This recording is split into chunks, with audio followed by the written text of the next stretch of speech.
I've been knowing Russell since I was like 10 years old. Like, we grew up together, so obviously when I left Oklahoma City, I was sad. But then Houston made it home for me. Like, Rockets is my home, you know.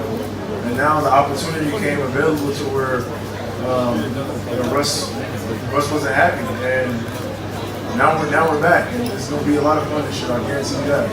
It's gonna be a lot of excitement. Well, with both players being so ball dominant, what makes you think it can work? I will say, and I asked you a question and then started to answer it, but that James Harden has progressed a lot with his defense and also being willing to take a step back when needed if it means that it will lead to a championship because they've tasted it and they've gotten so close. But has he changed enough for these two to work together? I think this is the biggest question. Are James and Russ, whether it's because they're friends or just because of out of a mutual respect and a need for both of them to move forward, advance further in the postseason, are they both willing to evolve and reduce their own load? And so far, that hasn't been the case for either of them. Russell Westbrook and James Harden have been the two highest usage players in the NBA over the last few years.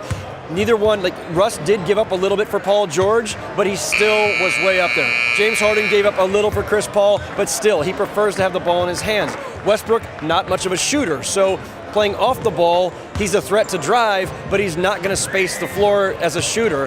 Harden can play off the ball and is a great spot-up shooter, but he prefers to have that ball in his hands and take those step-back threes. So they're going to have to find that balance, and it will be a challenge. As much as they're going to say all the right things, we're friends, we'll figure it out, okay, I'll give them the benefit of the doubt. But I don't think it's a natural or obvious fit. I think it's going to take some serious work, and I think it has the potential to not work so well, let's say.